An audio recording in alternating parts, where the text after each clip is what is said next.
श्री गरुड़ पुराण अध्याय 3 यम यातना वर्णन।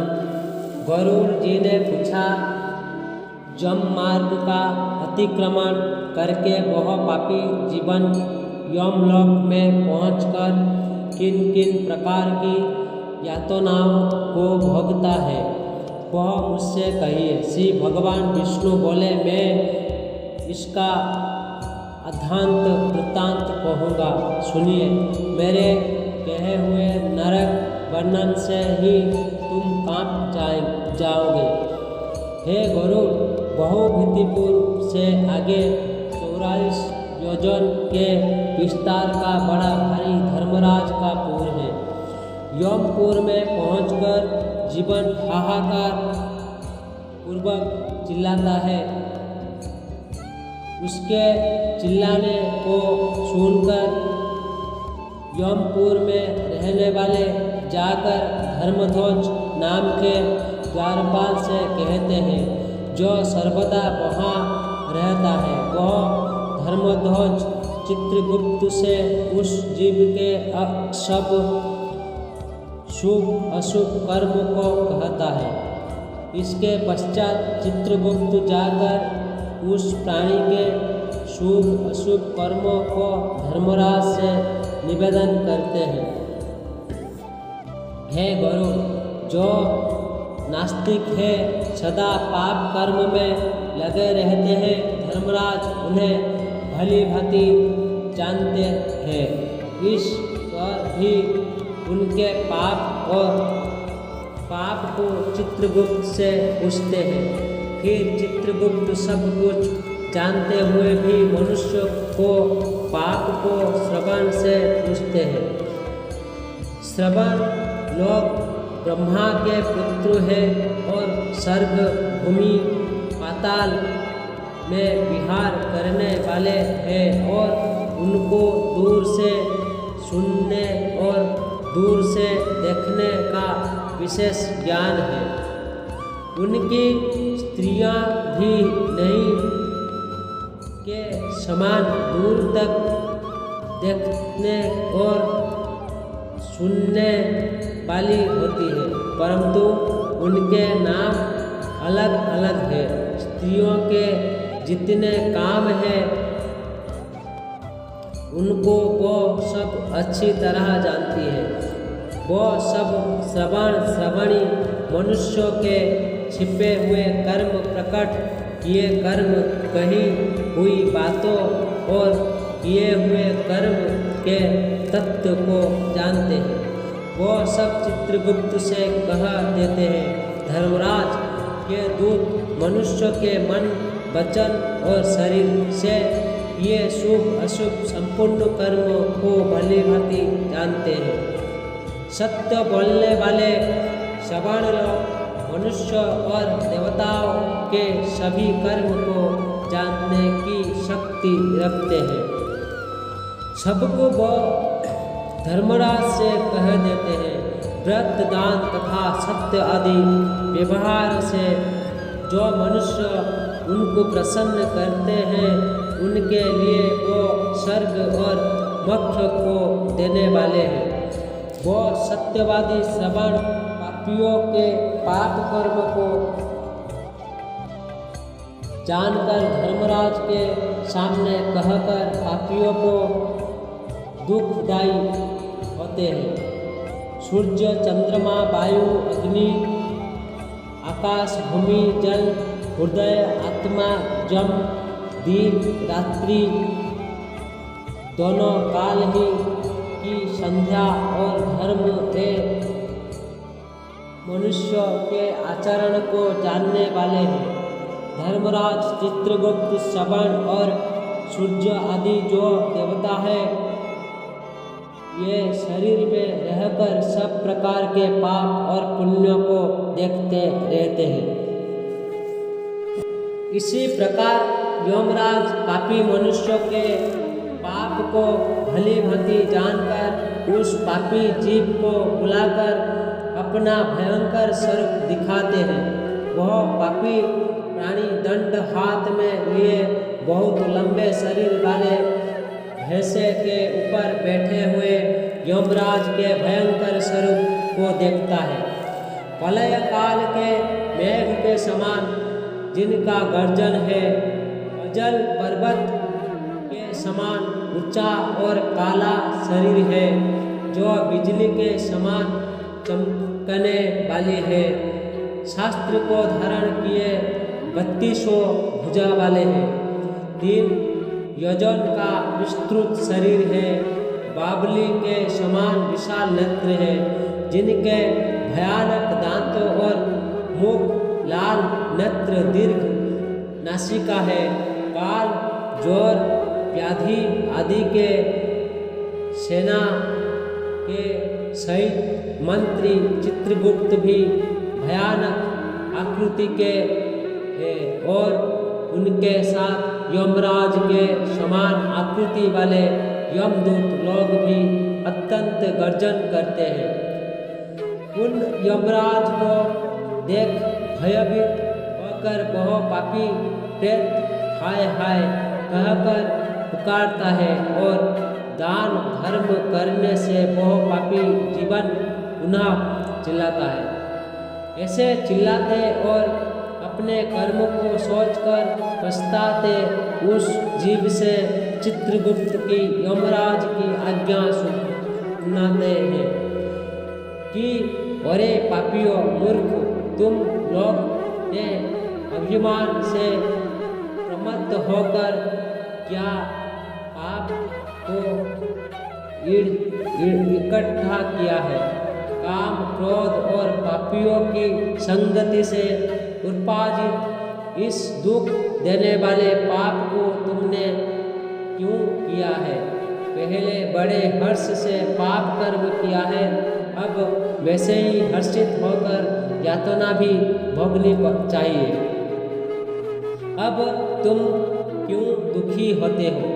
तुम्हारे किए हुए पाप ही तुम्हारे दुख के कारण है, इसमें कुछ धोखा नहीं किया जाता है।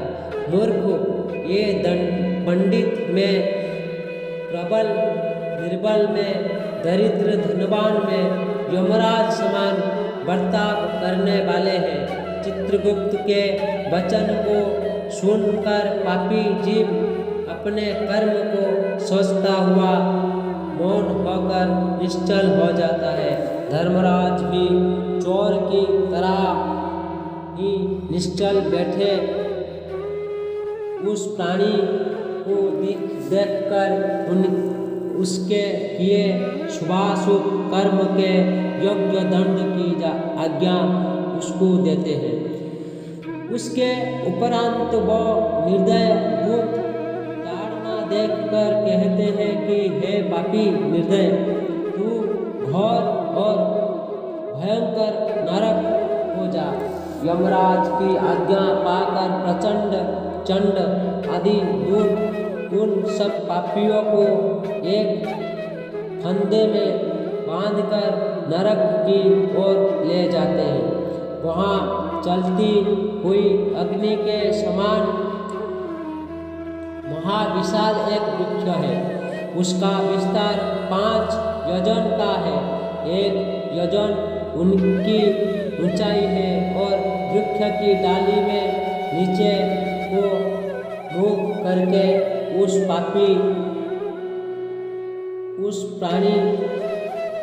पापी प्राणी को शिकड़ बांधकर ताड़ना देते हैं। उस वृक्ष में बंधा हुआ जलता हुआ जीव रोता है, परंतु वहाँ उसकी रक्षा करने वाला कोई नहीं रहता। उस सेमल के वृक्ष में अनेकों पापी लटकते हुए यातना भोगा रहे हैं और क्षुधा तृष्णा से पीड़ित होते हुए यमदूत द्वारा ताड़ित किए जाते हैं। तब स्वयं इन वो पापी दूतों से हाथ जोड़कर कहते हैं कि हे दूत, हमारे अपराध को क्षमा करो। इस प्रकार कहने पर भी उन पापी प्राणियों को लोहे की लाठी मुद्गर, तोमर, गदा और भाला तथा मुसल आदि से यमदूत मारते हैं। इसी प्रकार मारने से वो जीव मूर्छित हो जाता है।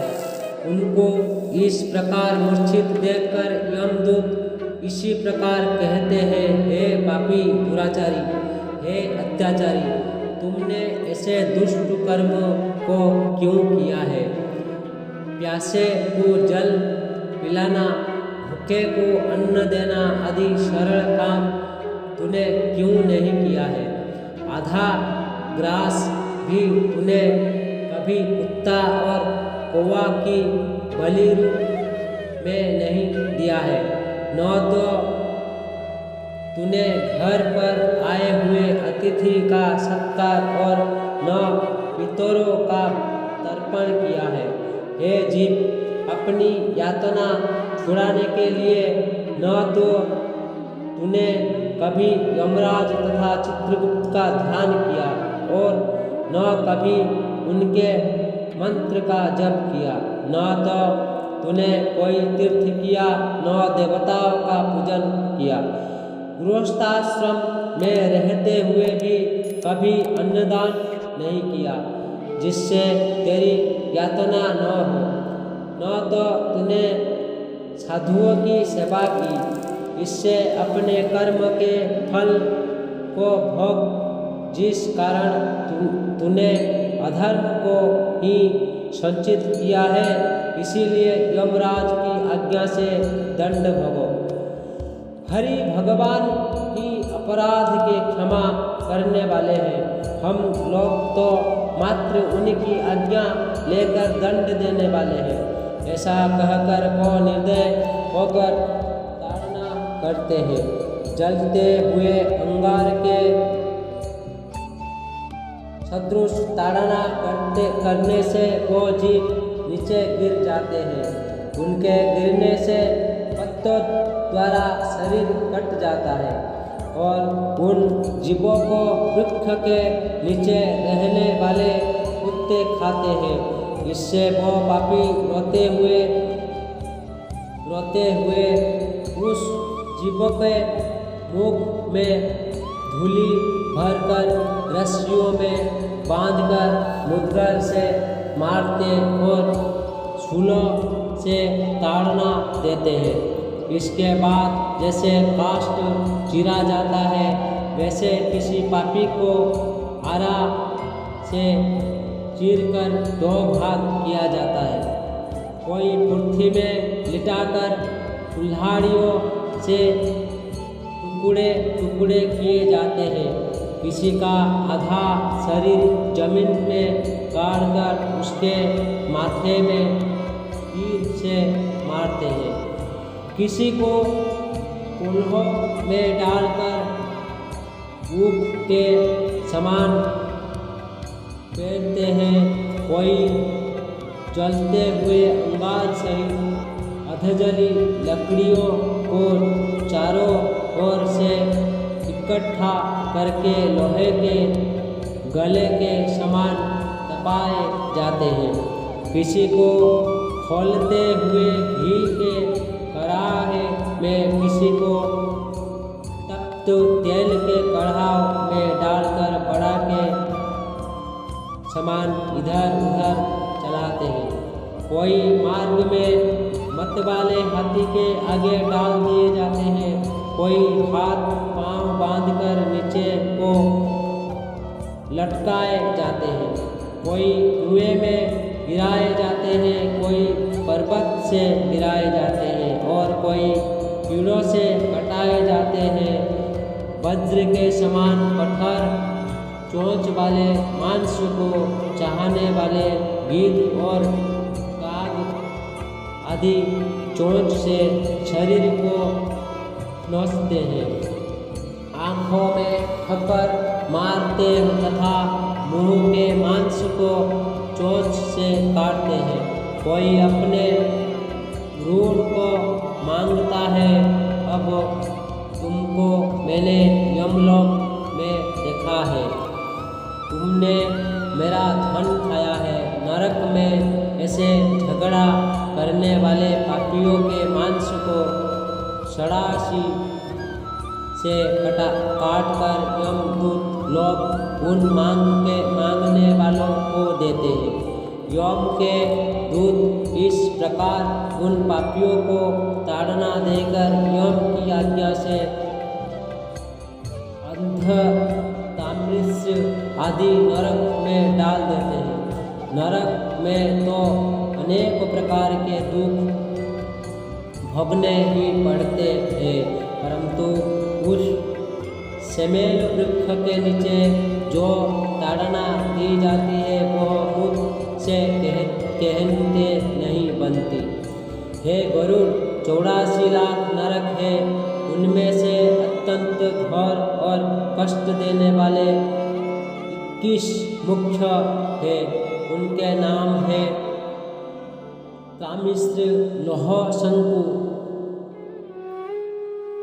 महारेव, शाल्यमी, ररेव, उन्मल, कालसूत्र, पुत्तिमूर्तिक, संघात, महिदोह, सविष, सप्रतापन, महानिरय, कालोल, संजीवन, महापथ, अभिच, अंधतामिश्र,